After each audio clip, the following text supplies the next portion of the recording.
Guardando aqui. Ok, então, boa noite mais uma vez, pessoal. Obrigada pela presença. Gratidão também estendida a quem ouve a gravação da nossa aula, do nosso encontro. E hoje nós temos, na continuação do nosso processo da psicoterapia, dentro do suplemento da psicoterapia que nós estamos vendo a segunda parte, que é o processo, nós vamos ver hoje uma definição da cura. E essa sessão é a sessão 6. Ela vem em complemento, onde a gente já viu o processo da enfermidade, nós já vimos o processo da cura, e hoje a definição da cura. Mas antes de fazer algum comentário assim a mais, eu vou colocar o sistema, eu vou pedir para vocês se unirem a mim, para que a gente já faça isso dentro da nossa entrega ao Espírito Santo, como nós sempre temos feito, e nós sabemos que a nossa meta, o que nós determinamos, é isso que o Espírito Santo utiliza. Por isso é tão importante nós nos mantermos fiéis à nossa decisão, quando a gente vem aqui para estudar.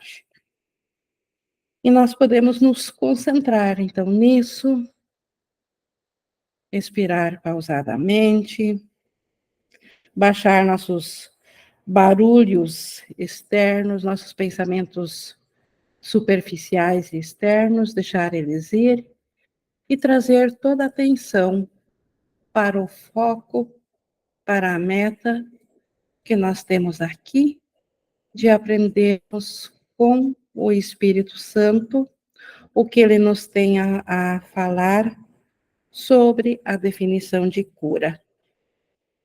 E um comentário, um pequeno comentário, então, do processo da psicoterapia, como ele começa falando aqui, que é essa tomada de decisão que nós tomamos na mente, mas que, devido à condição de medo da mente, que acredita na separação, ou nós não viríamos a estar cientes de uma consciência individual, fugida do reino de Deus, escondida fora da mente, fora da mente projetada para dentro de uma figura imaginada, de um autoconceito, e isso foi feito por medo, devido ao primeiro pensamento de separação de Deus. Então, o medo da retaliação de Deus, o medo que foi e é um produto natural da condição de acreditar-se que a separação de Deus de fato aconteceu, que esse impossível aconteceu. E é impossível, então, despertar dessa ideia, desse pensamento, largar esse pensamento de separação, enquanto o medo estiver ainda produzindo os efeitos. Então, nós aprendemos agora a olhar de volta para o medo e saber que ele não tem causa. É nisso que ele é desfeito. E o nome do tempo que isso leva, desse pacote, que não é um tempo linear, mas um nome, um símbolo para esse conjunto de desfazer do medo, para que possamos, enfim, voltar a estarmos cientes da nossa mente como Cristo. Esse conjunto todo, então, a isso nós chamamos de processo. Então, esse é o processo da psicoterapia, como a gente viu, então, que é a cura da mente. Mas a cura do quê? Da cura de acreditar que ela é um efeito da separação. E ela só seria um efeito de separação se a separação de fato tivesse acontecido. Mas a separação não aconteceu. Então, na realidade, até mesmo não há cura a ser feita no Filho de Deus, mas na nossa consciência, sim. E nós vimos isso anteriormente, nós falando como nas sessões anteriores, como a sombra de um efeito, de um pensamento que não teve realidade, mas que teve efeitos. Então, nas sombras. E o mundo aqui é essa sombra, E a cura, ela acontece naquilo que está obstruindo a luz para que a sombra aconteça. Então, essa cura é da mente, e sempre lembrando que a nossa consciência, ela separou-se da mente, ela projetou-se para fora da mente, mediante da consciência de uma individualidade física e psicológica. E isso nós chamamos de consciência individual. Então, o processo da psicoterapia, ele vem a ser o tempo que nós levamos para desfazer essa crença inicial de separação de Deus. Onde iniciou o problema, lá está também a solução. Então, nós precisamos retornar a esse primeiro instante de decisão de fazer algo além de Deus, e é isso que nós estamos aprendendo, então, através aqui dessa cura.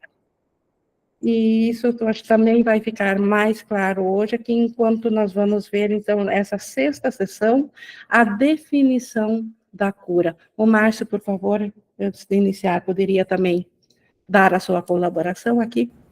Ô, Ing, a sua imagem, ela sumiu. Eu não sei se é só para mim ou para todos, mas a sua imagem sumiu. Opa, deixa eu ver Voltou. aqui. Deixa eu só ver qual que voltou. Ela não está na câmera, só um momento, pessoal. Eu só vou botar aqui a configuração da imagem.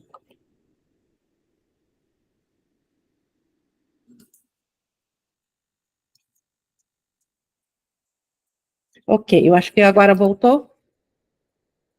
Sim. A câmera, certo, agora deu certo. Obrigada por me lembrar. Então, vamos iniciar aqui vendo aqui, então, o que Jesus nos traz aqui sobre a definição da cura. O processo da psicoterapia pode, então, ser definido simplesmente como perdão, pois a cura não pode ser nenhuma outra coisa. Então, isso já é uma prova do quanto a cura e a doença, a cura tem que estar onde está a doença. E se o perdão é o único remédio para essa doença que todos nós que acreditamos estar aqui temos, então, e o perdão é a nível do pensamento, a nível da mente, nós já temos aqui também uma comprovação do quanto toda doença é uma doença mental. Ela tem efeitos vistos dentro aqui da projeção, dentro da sombra. Mas então, o processo então da psicoterapia, como ele diz, nós poderíamos simplesmente chamar como perdão. Mas o perdão, aquele que está lá onde está a causa da ideia da separação, na mente que acreditou que separou-se de Deus. Os que não perdoam estão doentes, acreditando que não foram perdoados. Então, a causa do não perdão está sempre interligada com acreditar que não fomos perdoados. E a crença de que nós não fomos perdoados é a mesma que fez surgir um universo fora do reino de Deus. Porque quando houve aquele primeiro pensamento impossível, ao qual não foi dado realidade e nada aconteceu, mas ele teve efeitos por ter sido pensado, quem acreditou nesses efeitos, que é a nossa condição aqui, então nós passamos a acreditar que somos pecadores, ou não teríamos acreditado na separação. Então, acreditando que não fomos perdoados por termos tido essa tentativa, vamos dizer assim, de um pensamento que não teve realidade, mas acreditando que não fomos perdoados por isso, nós projetamos também um não perdão para o que nós presenciamos agora, como é a sombra, mas é a nossa realidade, aqui é a sombra. E nisso, toda a doença, ela se instala a partir desse não perdão. Então, a origem, não a origem física, mas a origem mental para um universo doente é o não perdão.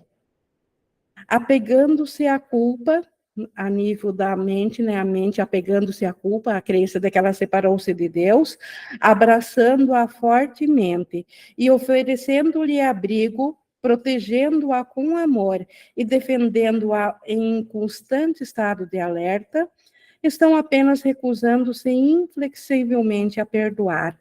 Então, todo o apego a essa imagem, a esse autoconceito projetado aqui no mundo físico, se isso fosse a nossa realidade, todo o investimento que temos em manter essa individualidade dentro dessa cerca de carne, então isso tudo vem a ser apenas uma vontade de não perdoar.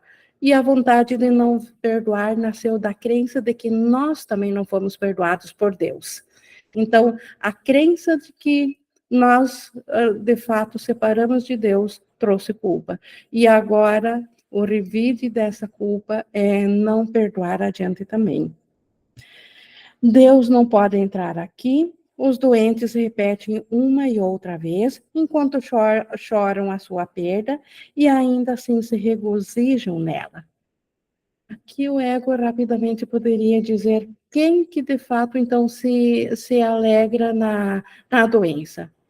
E se nós lembrarmos que o curso ele está nos ensinando o que passa na mente, e uma mente culpada, ela tentou fugir da mente onde ela acreditou que Deus a encontraria, e veio morar em consciência, vamos chamar assim, dentro de um mundo físico e dual, dentro da fragmentação. Então, agora, da fragmentação de consciências, cada vida em si, ela é uma cerca fechada, onde Deus não pode ser encontrado. Então, essa foi a ideia do ego ao fazer o mundo. Quando na mente tomada de culpa pediu ao ego uma solução de como fugir de Deus, e o ego disse-lhe que faria uma solução onde Deus jamais poderia nos encontrar, ele teve essa ideia de jogar a consciência, a memória para fora da mente e projetar a própria consciência de vida fragmentada para fora também. E agora, cada um desses fragmentos é resultado disso. Então, obviamente, se foi feito para ser um bloqueio à memória de Deus, isso aparentemente para o ego funcionou. Então, aparentemente, Deus não pode entrar aqui, e a certeza de que nós estamos fora da mente é o sofrimento, é a dor sentida no corpo físico e individual, tanto físico quanto psicológico, no individual, porque isso comprova que nós somos seres separados, que nós somos seres fragmentados, e a parte culpada se alegra que nós estamos nessa parte individual, porque Deus não pode alcançar ali. Uma mente que teme a Deus, que acredita que afrontou a Deus, que Deus irá tomar-lhe de volta o que ela tomou de Deus, essa mente se alegra mesmo na dor e no sofrimento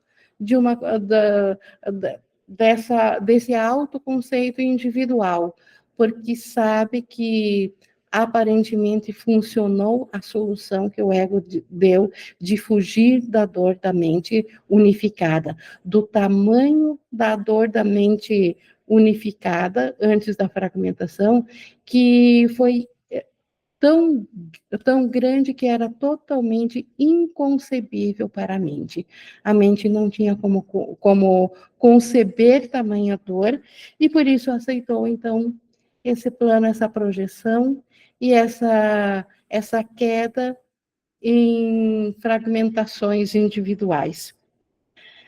E como ela veio estar ciente de separação para fugir de Deus por causa da culpa, da ideia de pecado, isso então traz a doença para dentro também da individualidade, para dentro daquilo onde a consciência veio estar ciente, essa parte também agora vem a ser vítima da doença.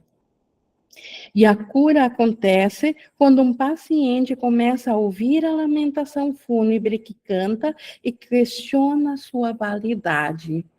Então, começar a questionar a validade de eu ser um ser separado, vítima da doença, da morte.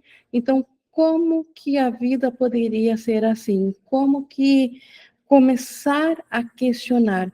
Questionar aqui não é ficar se lamentando, dizer por que que eu sou vítima, por que que isso acontece comigo. Isso ainda é dar a realidade. Questionar é olhar com a mente aberta de volta para isso. Se Deus é o único criador, faz sentido nós sermos doentes, faz sentido nós sermos limitados se nós somos feitos à imagem e semelhança de Deus. Como que poderíamos ser limitados, frágeis, vulneráveis, suscetíveis à morte, se nós somos iguais a Deus e Deus é eterno? Então, isso é um questionamento que olha para aquilo que nós aceitamos que é verdadeiro aqui como nossa realidade, mas ele olha não no sentido nem de condenar, nem de se identificar nisso, mas de fato questionar se isso é real, se isso é possível, se uma fonte criadora de tudo que há, uma fonte criadora que é eterna e imutável, poderia fazer algo falível, algo que muda a cada instante. Então, esse questionamento, a própria doença, como que eu poderia ser esse ser mortal, esse ser frágil, se Deus, que é só amor, ele não poderia ter criado algo diferente dele. Então, Deus não fez a doença, Deus não fez o sofrimento. Então, esses são questionamentos que começam a dar uma abertura na mente para que a verdade retorne a ela, até que ele a ouça. Então, primeiro preciso ouvir essa lamentação fúnebre, primeiro preciso olhar de volta, estar ciente do que ele acredita que é a sua realidade, olhar de volta, admitir que de fato tem um pensamento que acredita que é essa individualidade e que ela sofre devido a isso, e que tem uma consciência, e que está ciente de que, sendo isso, cedo ou tarde ainda virá a morte e a ceifará.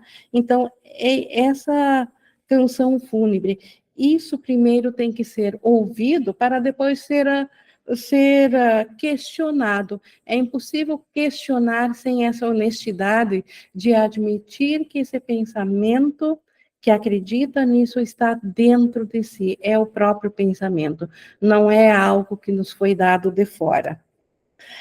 E por isso que até que ele a ouça, essa canção fúnebre, não pode entender que é ele mesmo que canta para si próprio. Então, aqui aparentemente na sombra, que é das consciências individuais, nós não temos o alcance de estarmos cientes que é nossa mente que ainda está projetando tudo isso. Todos os horrores que nós olhamos aqui no mundo, ainda somos nós no nível da mente, projetando isso, e a projeção disso é a sombra, é a consciência individual, onde agora estou ciente apenas de um ser, mas que eu posso ver milhares de outros seres sofrendo ou atacando a mim mesma, e não me dou conta ainda de que isso ainda eu estou fazendo a mim mesma. Só existe uma mente sonhadora do sonho. O sonho tem bilhões e bilhões de personagens interagindo, alguns entre si, outros não estando cientes entre si, mas há uma somente sonhadora. E ela que deu esse poder dessas consciências individuais de agora sentirem-se vítimas, um fragmento do outro fragmento, sem estar ciente que num nível acima, no nível fora da experiência física e psicológica, no nível acima, no nível da mente, cada um ainda está fazendo isso a si mesmo. Então, quando se começa a questionar, e primeiro vir a canção, depois se questionar, aí é possível entender que, na verdade, ninguém está fazendo isso a nós estamos fazendo.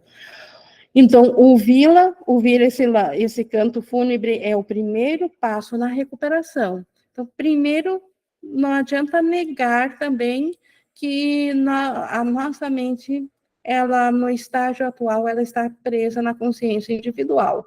Então, no mundo dual aqui. Primeiro, então, é ouvir isso que o ego está fazendo como sendo a realidade do mundo aí. Tomar ciência disso. Questioná-la tem que vir a ser a segunda escolha. Primeiro se ouve, se olha para o mundo, se questiona se isso pode ser um mundo que Deus tenha feito, e é impossível em sua consciência ver refletido Deus num mundo onde a morte, e o sofrimento, e a dor, e a ruptura são realidade, e aí, esse questionamento, então, o que é, então, esse mundo, se Deus não o criou? Isso, então, vem a ser a próxima escolha.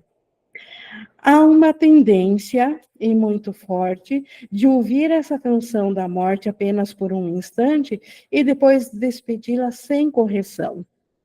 Todos, eventualmente, já tiveram insights ou um instante de lucidez, onde fez sentido ver que isso aqui é um grande sonho mesmo, tem que ser uma projeção, isso é insanidade, isso não pode ser a realidade.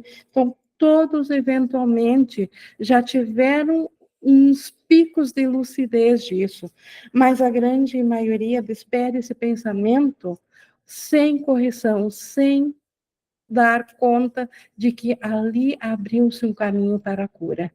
Então, até venha se questionar e depois escondem-se de novo nas nuvens escuras do sonho.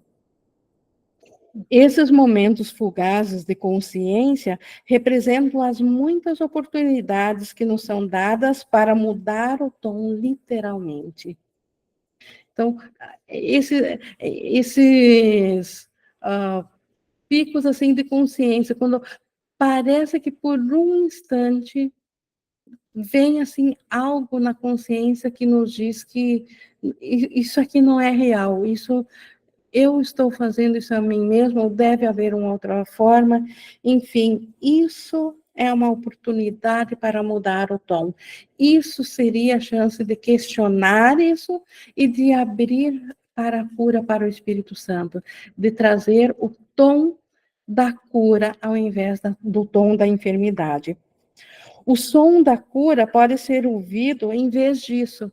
Então, em vez do canto fúnebre, a cura, ela é ainda aqui do sonho também. Então, ela ainda também é ilusória, porque no céu não tem o que curar. Mas nós poderíamos facilmente ouvir o som da cura ao invés do som da enfermidade. Isso na condição mental nossa. Mas, em primeiro lugar, a disponibilidade de questionar a veracidade da canção, da condenação, tem que surgir. Então, antes que a cura venha, antes de podermos ouvir a canção da cura, primeiro nós temos que ouvir a veracidade, ver se de fato é verdade que nós temos que sofrer a condenação aqui, que o castigo é justo, porque o ego, a canção fúnebre, que é a do ego, ela nos diz que nós somos sofredores aqui porque nós estamos em dívida com Deus e que nós temos que pagar essa conta. E por isso que tem essa parte insana que até se alegra no sofrimento, porque acredita que pagando aqui a conta, quanto mais sofrimento aqui, mais chance de estar isenta com Deus, com pagar essa conta de Deus, de receber essa recompensa depois. Então, a primeira coisa, quando vem um momento de lucidez, que nos diz como que Deus poderia ter feito isso, que pai seria esse que submete seu filho a tal preço, porque o seu filho não sabia o que estava fazendo quando acreditou que se separou de Deus. Que pai queria condená-lo eternamente para um castigo por isso. Isso é uma forma de trazer, então, comparar com a veracidade, com a verdade, se de fato essa a canção de condenação, se ela tem sentido. As estranhas distorções tecidas inexplicavelmente no autoconceito de cada um, que é em si mesmo uma pseudo-criação, fazem com que esse som tão feio pareça verdadeiramente belo. Então, as estranhas distorções, o mundo foi feito aqui na junção de nuvens ou de formas que ora se atraem, se agrupam, ora se separam, e aí nós temos todo o universo dual daqui, que ele, pela autocriação, pseudocriação, uma falsa criação, ou seja, um fazer da mente que parece verdadeiro e nos parece em alguns momentos bonito, porque de fato não olhamos para a culpa que trouxe isso, não olhamos para o todo, negamos a totalidade de todos os aspectos envolvidos e olhamos só para uma diminuta parte, aquela que queremos achar bonito. Tanto é que ele chama aqui, ó, o ritmo do universo, o arauto da canção dos anjos e outras tantas coisas que é tão valorizado dentro do mundo, que é tido como tão belo, ou a natureza, a evolução, nascimento, crescimento, seja o que for, que aqui é idolatrado e endeusado como sendo a coisa mais linda. Tudo isso e muito mais ainda é ouvido em vez dos altos guinchos dissonantes. Se nossa mente tivesse a amplitude total, a consciência total de ver o universo tal como ele realmente é, nós não veríamos nada belo nele. Isso seriam só altos guinchos dissonantes, são gritos de revolta e de dor e murmúrios de lamentação pela ideia de separação de Deus. É isso que o mundo é. Ele só parece belo quando nós nos cegamos da totalidade e vemos só uma parte. Assim como uma orquestra perfeitamente afinada pode ser tão bela aos nossos ouvidos, porque os ouvidos, eles ouvem sons de determinada frequência até outra determinada frequência. Se um outro ser ou um animal ou com outro ouvido que escute outras frequências, ele pode não ouvir a frequência da vibração do som sendo harmônico, poderia ouvir os guinchos também dissonantes que uma orquestra produz, os sons do dedo, o raspar dos instrumentos, isso poderia, dependendo da frequência a que se sintoniza, o que aparentemente é belo para uma parte pode ser terrivelmente para outra parte. Então, o mundo foi feito exatamente assim. Então, para parecer, para esconder a feiura que é um universo que foi feito a partir da oposição ao reino de Deus. Fazer algo diferente da totalidade do amor, algo diferente do reino de Deus. Como que poderia se semelhar ao reino de Deus? O ouvido traduz, ele não ouve. Então, o ouvido é só aquele aparelho sintonizador que pega as frequências e traduz elas de vibração ou de onda para um som, mas não é o ouvido que ouve. É nossa decisão de ouvir, de entender o que esse som está trazendo. O olho reproduz, ele não vê. Mesma coisa, em todos os sentidos físicos. Eles não reproduzem, eles não fazem, eles apenas traduzem isso para a nossa mente, para a nossa consciência, individual, que ela decidiu que ela quer ver dentro dessa determinada faixa. E aí os sentidos físicos trazem, então, isso para ela, que ela determinou que ela quer ver. A sua tarefa é tornar agradável, seja o que for que seja chamado, por mais desagradável que possa ser. Então, a tarefa dos ouvidos, dos olhos, de todos os sentidos físicos do corpo, ele tem a tarefa de fazer parecer que nós estamos dentro de um universo bonito, de um universo digno, de um universo que vale a pena ser defendido e que, enfim, o preço foi alto porque perdemos o céu para pensar de estarmos aqui, mas que, de alguma maneira, nós temos, então, agora esse prêmio consolação de que aqui também tem coisas boas. Então, esse prêmio consolação, nós precisamos dos sentidos físicos para acreditar que exista algo belo e que vale a pena guardar como um tesouro aqui no mundo dual. Os sentidos, eles respondem às decisões da mente, reproduzindo seus desejos e traduzindo-os em formas aceitáveis e aprazíveis. Os sentidos físicos não têm pensamentos próprios. Os ouvidos não têm o poder de decidir se um som é agradável, se ele parece harmonioso, se ele parece vibrar na mesma frequência que ali a harmonia, e quando ele está fora dessa frequência, ele parece áspero. Então, o corpo não tem esse poder de decidir, mas a mente sim. E o que o corpo faz, os sentidos físicos fazem? Reproduzem os desejos da mente. A mente quer ver o mundo belo. A mente quer acreditar que valeu a pena, sim, ter se separado de Deus, porque apesar de alguns percalços, ela ainda conseguiu fazer uma coisa bela, e ela quer esses testemunhos, e ela, então, fez a individualidade do corpo físico e psicológico para encontrar, então, essas formas aceitáveis e aprazíveis dentro do mundo, fora do reino de Deus. Algumas vezes o pensamento por trás da forma vem à tona, mas apenas por um breve instante, e a mente se amedronta e começa a questionar a própria sanidade. Tem vezes que é possível ter um pensamento questionador que olha para o mundo e, além da beleza da evolução, por exemplo, também vê a luta da sobrevivência, também vê a morte, também vê o sofrimento, e ela, por um instante, pode dar-se conta do quanto ela faz parte disso, então isso é dela.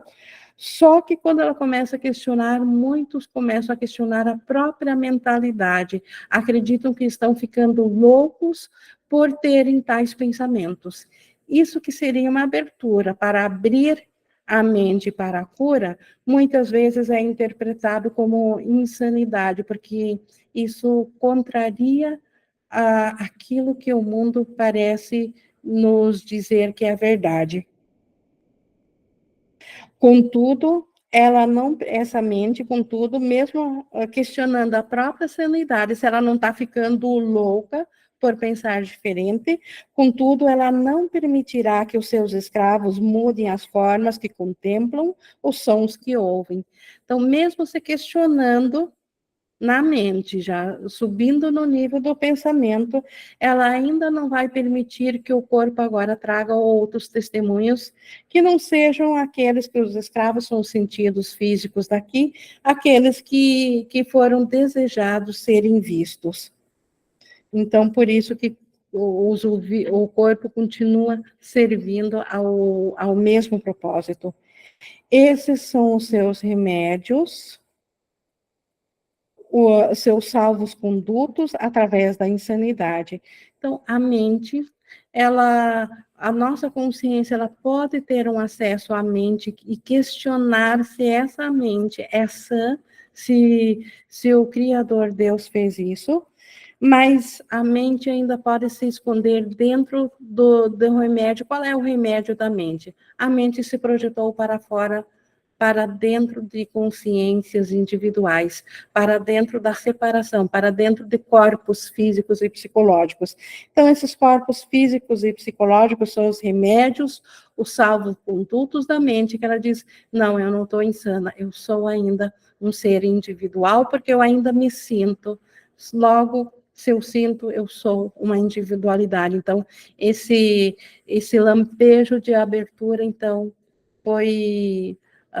foi apenas algo que passou, mas um fruto da insanidade. Então, muitos que, independente de terem uma espiritualidade ou não, já se questionaram isso, chegaram perto da cura, mas no último instante acabam escondendo-se de volta nos salvocondutos, acreditando de novo nos testemunhos físicos, acreditando de novo que ela é um ser individual, físico e psicológico. Esses testemunhos que os sentidos trazem não têm senão um propósito: justificar o ataque e assim manter o que não foi perdoado sem ser reconhecido pelo que é. Este é o grande propósito da mente para os sentidos físicos, que os sentidos físicos nos mostram um mundo onde o ataque é justificado, onde um é vítima e outro vitimador, e que agora o revide precisa ser feito. A justiça, entre aspas, tem que ser feita no mundo, porque ele está em dívida e o outro tomou a inocência dele, fez ele sofrer. Então, esses testemunhos do mundo físico, eles foram projetados pela mente por aquela mente que não aceitou o perdão a si mesma pela crença de separação. Então, não querendo perdoar e, ao mesmo tempo, não querendo ver que ela não está perdoando. Ela quer negar que ela não está perdoando. Essa que é a grande insanidade da mente. Esconder-se de um pensamento, acreditando primeiro que ele é real, a ideia de que ela tenha pecado saído de Deus, e ela não quer reconhecer que ela acredita nisso, mas que isso não tem realidade, e para não acreditar nisso, ela tem que ter uma razão, senão ela é insana. Então, qual é a razão? Ela projeta todo o ataque para dentro do mundo, e agora ela sofre dentro do mundo como consciência individual. E aí o mundo ele pode parecer sofredor, mas ele ainda parece ser verdadeiro, ele ainda parece ter realidade. Visto sem disfarces, então os ataques que a mente quer esconder, que ela acredita que ela se separou de Deus, ela não quer olhar para isso porque ela acredita. Então, visto sem disfarces, isso é intolerável. Então, visto sem disfarces, a mente não suporta o tamanho da dor que a crença na separação de Deus trouxe.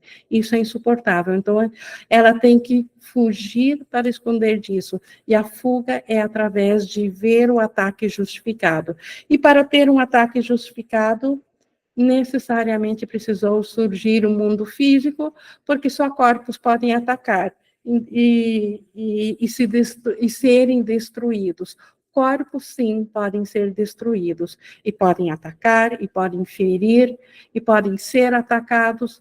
Então, a mente escolheu isso para justificar a não olhar para dentro de si, porque ela acreditava, porque ela estava sofrível demais devido à crença da separação de Deus.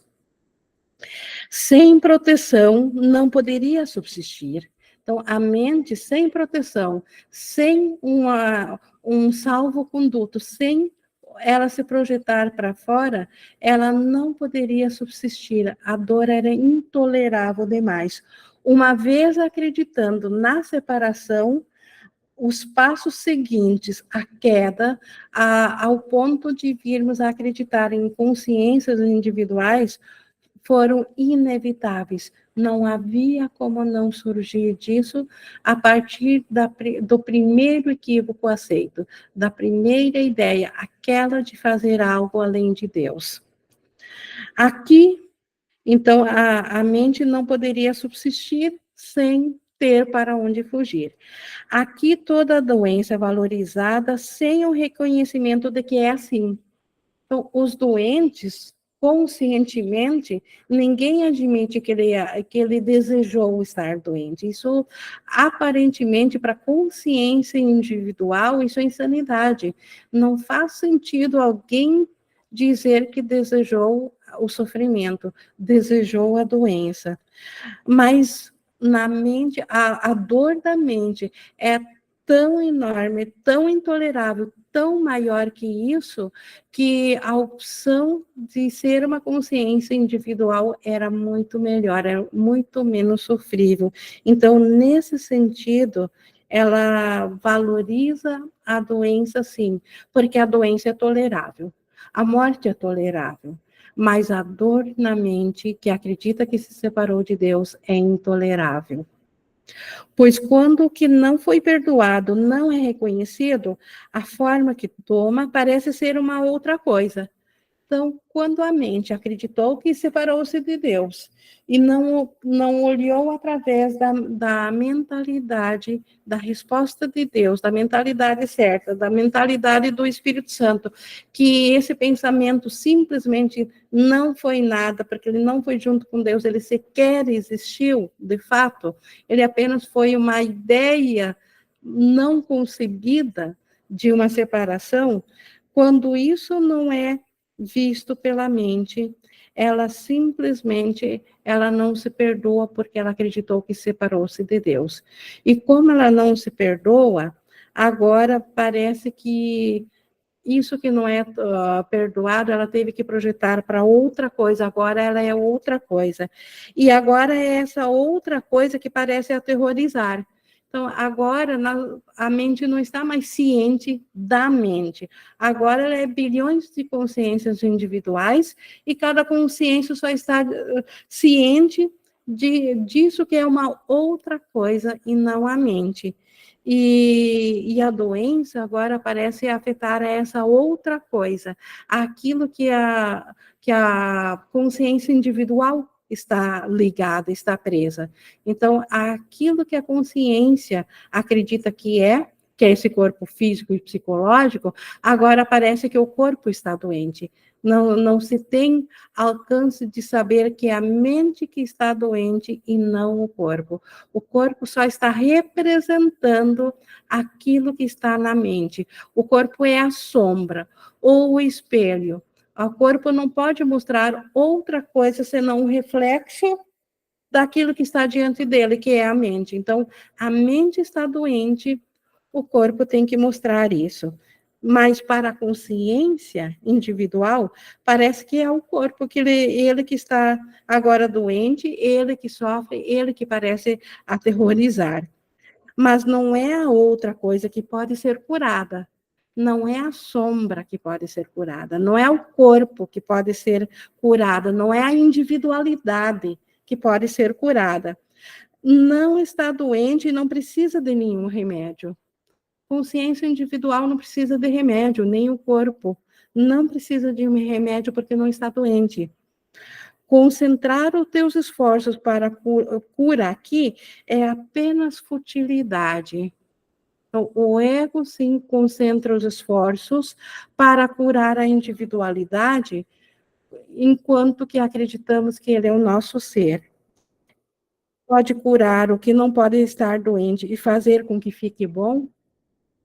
Aqui só quero fazer uma ressalva, que dentro, enquanto a mente está aprendendo a aceitar, a olhar de volta para a culpa e a aceitar que ela não tem realidade, e a isso nós chamamos de processo da cura, é insanidade também não tratar do corpo se ele tem alguma coisa física ou mesmo dentro da psique aqui, da individualidade, tomar os remédios que ajudam aqui.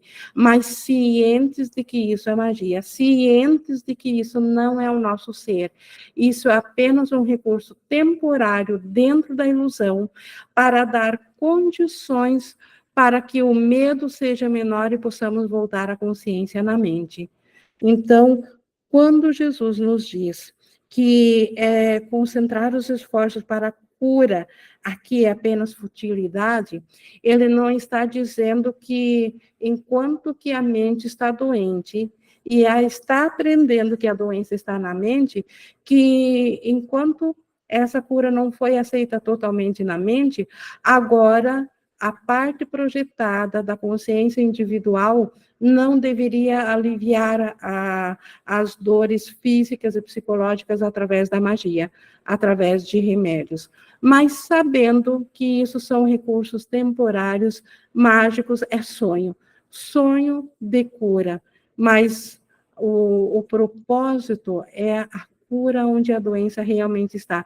A doença está na mente, mas enquanto estou aprendendo a olhar sem medo para a mente, é sábio apoiar-se em coisas que vão trazer saúde, então, para o instrumento de comunicação. Seria não poder usar remédios para o corpo físico, que é magia, seria a mesma coisa que não poder respirar, porque o ar, a troca de oxigênio, chamar isso de vida também é magia. Então, a cura não entra nesse nível comportamental. O que é feito no sonho fica, no sonho permanece e desaparecerá tão logo se desperte do sonho. Então, que não se julgue o sonho, que se faça o melhor uso das coisas do sonho, sabendo que isso fica no sonho. Então, trazendo então a cura como reflexo da vontade de curar a mente, porque a doença, mesmo a doença refletida dentro da individualidade, ainda é um ataque, e eu quero testemunhos da cura da mente e não mais testemunhos de ataque. Então, permito usar os meios, então, mas sabendo que essa troca de sonho de doença ou de sonho de dor por sonho sem dor ou por sonho de cura, isso faz parte ainda do sonho. A cura também ainda é dentro de um sonho, mas no nível acima, no nível da mentalidade do Filho de Deus. Isso aqui dentro do sonho é isso que o curso aqui chama essa outra coisa. Agora não sou uma mente, agora sou uma outra coisa. Essa outra coisa pode e deve ser bem tratada, não porque é real, mas porque a mente que a está pensando está usando do mesmo poder de Deus. E então ela passa a ser sagrada não pelo que ela é, essa outra coisa, mas devido ao poder que está ali presente. Por isso tem umas lições do livro de exercício que diz: Deus está em tudo que eu vejo, porque Deus está na minha mente. Então nós passamos também a cuidar e proteger as coisas do sonho, mas sem dar a realidade para elas, cientes desse instrumento de comunicação. A doença toma muitas formas. A doença toma muitas formas e assim também a indisponibilidade para perdoar.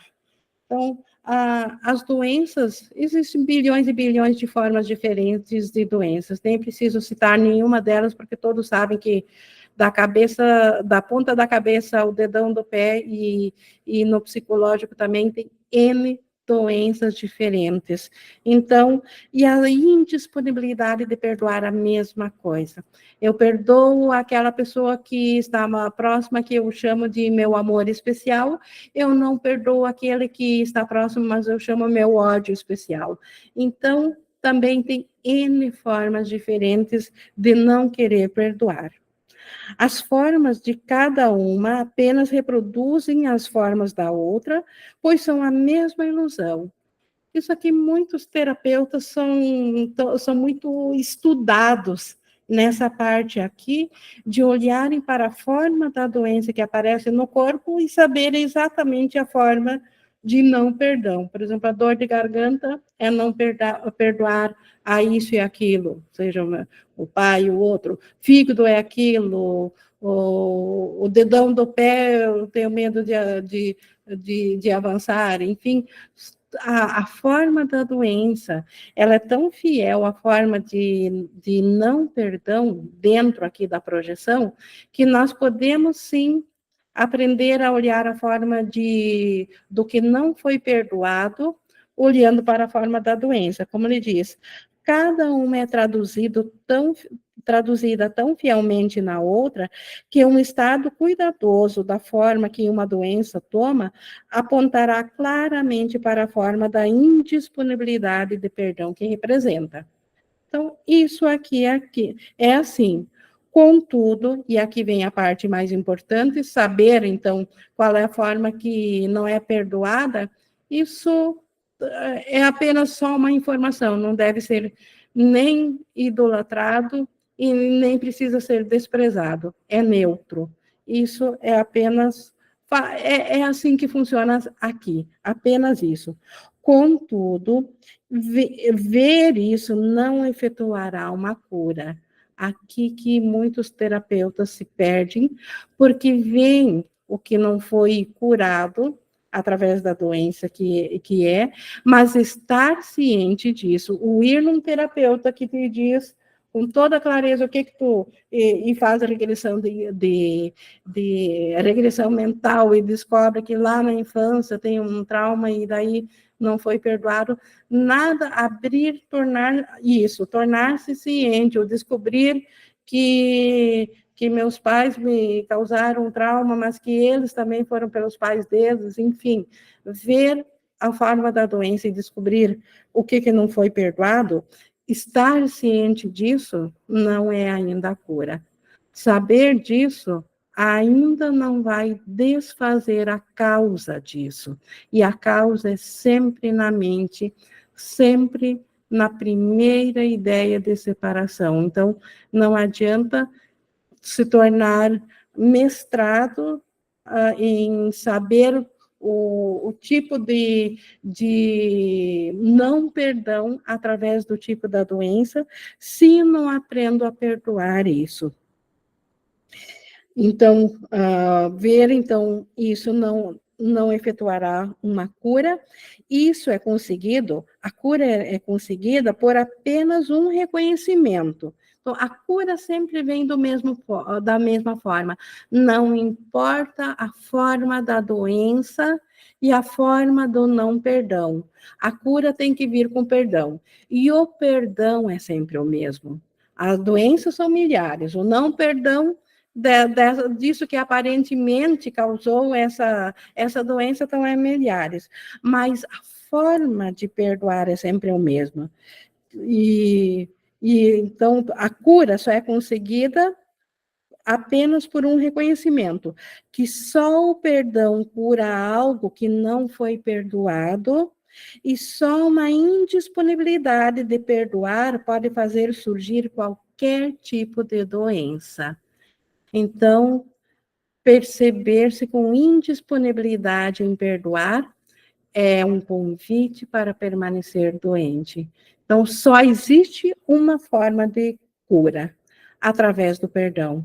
Não importa os meios que isso veio, não importa através de que forma a doença se refletiu, mostrando o mesmo pensamento, que é igual à doença que não foi perdoado.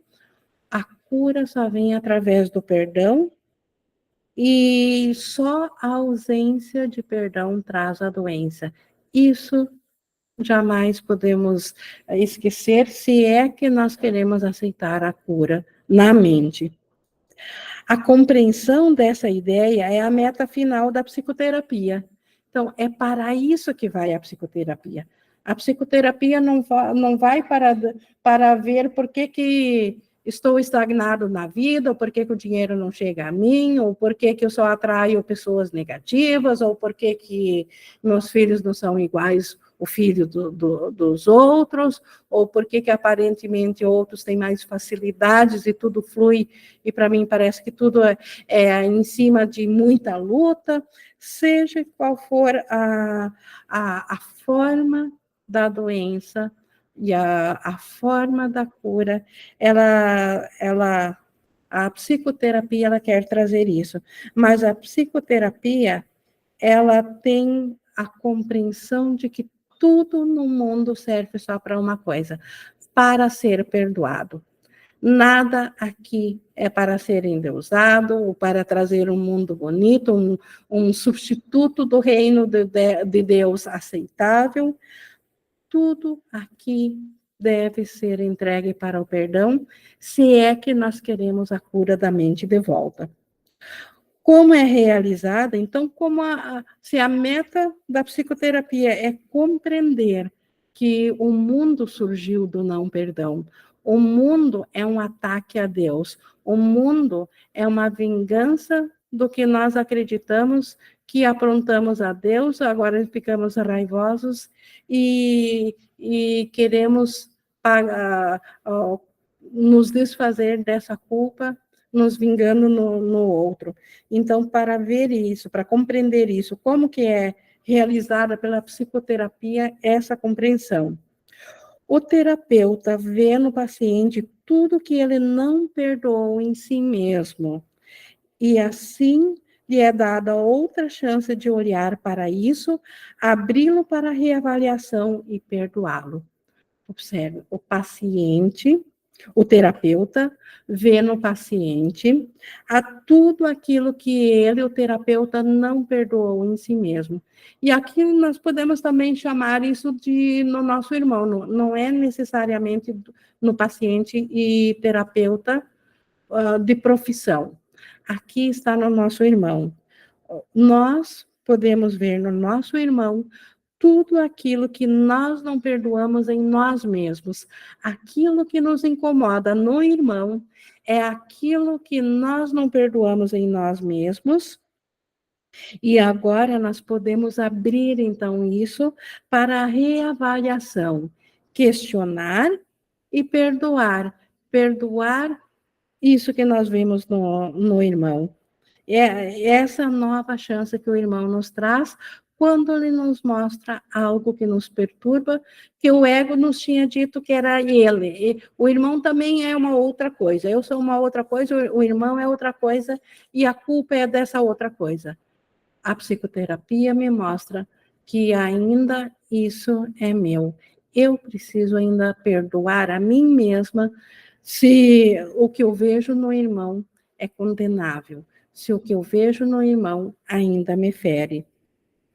Quando isso acontece, quando eu abro para reavaliação e para perdoar, quando isso acontece, o psicoterapeuta vê que os seus pecados desapareceram num passado que não está mais presente.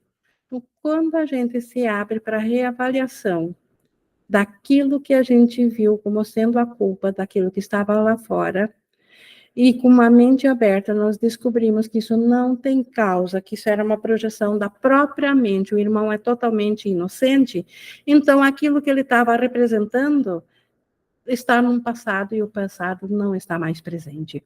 O passado não está aqui, não existe passado no presente. Foi só uma projeção num sonho que aparentemente o irmão ou o paciente apresentaram uma doença. Até que faça isso, né, até que reconheça que aquilo que ele viu no irmão eram os próprios pecados, mas que esses pecados eram uma ideia passada, mas que o passado não existe, porque a criação, a realidade, ela é contínua, então não há passado, até que compreenda isso, até que veja a inocência no presente, que não há pecado no presente, até que faça isso, não pode deixar de pensar que o mal o está atacando aqui e agora. Então, até que isso fique claro, ainda vai se achar vítima do mundo, ainda vai se achar vítima das doenças, achando que está sendo atacado por circunstâncias externas. O paciente é a tela para a projeção dos seus pecados, capacitando-o a soltá-lo. Isso não é o mesmo que dizer que o paciente é o salvador do terapeuta? Então, o paciente, ou seja, o nosso irmão, ele é a tela para a projeção dos nossos pecados, da crença de separação de Deus, capacitando-nos, assim, a soltar essas crenças, soltar a ideia de pecado. Se ele retiver uma mancha de pecado naquilo que contempla, a sua liberação será parcial e não será uma certeza. Se o terapeuta retiver ainda uma única ideia de uma mancha de culpa no seu paciente, não ver que o paciente é totalmente inocente, que o paciente estava apenas servindo de tela, ele era a sombra que estava mostrando no paciente, o que na mente do paciente estava, mas se o paciente ainda mantém uma única mancha de culpa, dizendo que essa é do paciente, aí a liberação será apenas parcial e ele não terá certeza ainda da salvação. Ninguém é curado sozinho. Essa é a canção alegre que a salvação canta para todos aqueles que ouvem a sua voz. Ninguém é curado sozinho. Deus não conhece um filho sozinho. A cura vem através de ver a inocência no irmão. E nisso o irmão também é curado. Então, por isso que a canção da cura é uma canção alegre. E a salvação canta essa canção de alegria. Que tudo está interligado. A canção da salvação, ela iniciou-se e é um processo da expiação que ela sempre alcança mais e mais parcelas fracionadas das mentes, porque ninguém é curado sozinho, ninguém vai à consciência do céu sem deixar a sua mente curada agora dentro do irmão, levando o irmão junto. Quando ele se vê diante da porta do céu, o seu irmão está no lado dele. E assim, esse irmão também não vai sozinho. E esse que vai com esse outro também não, e nem o outro, nem o outro. Então, a salvação é um trabalho de colaboração entre os irmãos, onde um vê a inocência no outro e oferece a salvação ao outro. Essa declaração não pode ser por demais lembrada por todos aqueles que veem a si mesmos como terapeutas. Então, ninguém é curado sozinho. Na cura do paciente, ao vê-lo curado, o terapeuta é curado junto. Então, aqueles que vêm a estar cientes que eles já são terapeutas, porque eles querem ver a inocência no irmão, querem ver a face de Cristo, eles não têm como não se lembrar que eles próprios são curados disso também. Isso todos os terapeutas devem se lembrar. O tesouro de ser um terapeuta é a oportunidade de ser curado. Mas não precisa ser um terapeuta terreno necessariamente. A cada um que olha para o seu irmão, não mais como um ser separado, ele está sendo o seu terapeuta. E ele não será salvo. E na inocência que ele vê o irmão o levará junto aos céus. Então, isso não é por demais lembrado, isso nós não deveríamos esquecer nunca e nos lembrar, então, da dívida que nós temos para com o nosso irmão, porque ele é o nosso Salvador. Ao invés de condená-lo, ao invés de aprisionar ele e exigir dele que ele seja nosso algoz e que ele seja aquele que nos ataque para nós nos justificar a nossa raiva, porque a raiva quer ser justificada, ao invés disso, nós permitirmos nos lembrar que ninguém entra no céu sozinho. E na salvação do irmão, ele nos levará juntos. Os seus pacientes só podem ser vistos como portadores do perdão, pois são eles que vêm demonstrar a própria impecabilidade a olhos que ainda acreditam que o pecado lá está para ser contemplado. Então, na verdade, o paciente, ele vem para o terapeuta para que o terapeuta possa ver a impecabilidade no irmão. E nisso o terapeuta será também curado.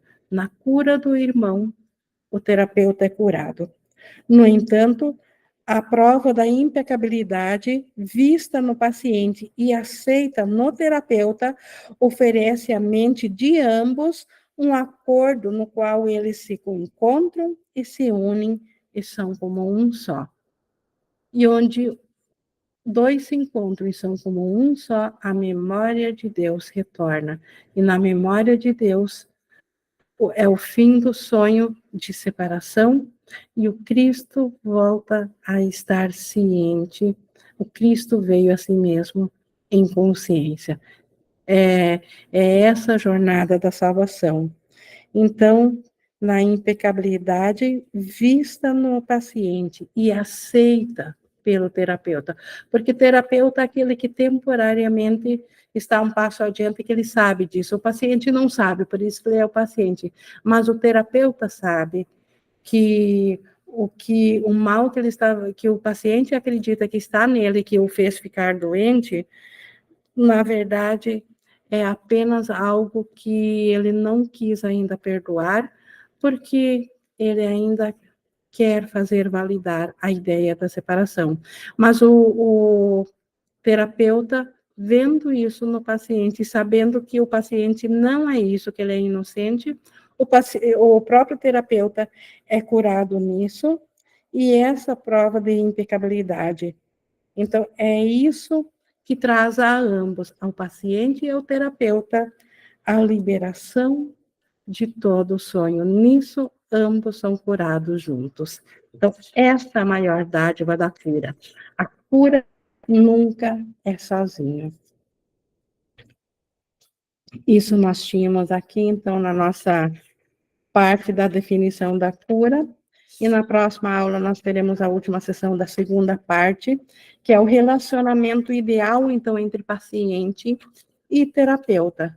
Que, como eu disse, não é só entre paciente e terapeuta no sentido profissional, e sim de todos nós, porque nós somos pacientes e terapeutas o tempo todo, com nossos amigos, com nossos familiares, com nossos colegas de trabalho, com aquelas pessoas que nós só encontramos, esbaramos uma vez na vida. Então, o relacionamento ideal. E depois teremos a prática ainda da psicoterapia.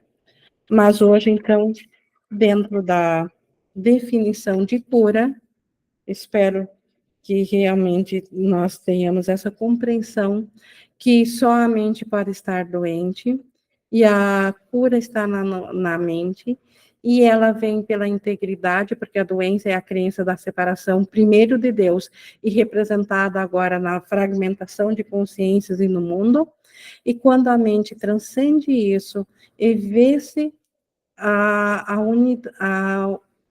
inocência no irmão, ela mesma sabe que também é inocente e se reconhece como sendo uma só.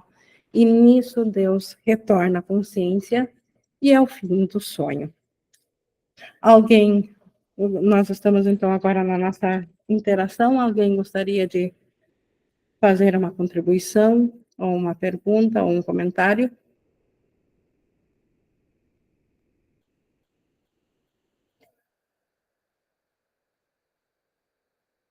Bom, não tendo então nenhuma chamada, eu vou encerrando aqui, porque acredito que nós temos, sim, muito material, e a gente já viu em outros lugares que a rapidez da cura, ou a rapidez com que nós vamos experienciar de novo a alegria do ser que nós somos, está diretamente proporcional à nossa disponibilidade de questionar o sistema do ego e de abrir para o Espírito Santo nos comprovar, ainda nos falar da inocência.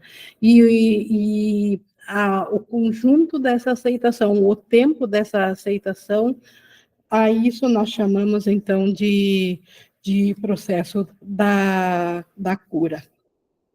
E a cura, então, é a volta da consciência da unicidade do Cristo na mente. Eu vou encerrando aqui a nossa gravação. Gratidão ao Espírito Santo por guardar para nós e nos trazer este conteúdo.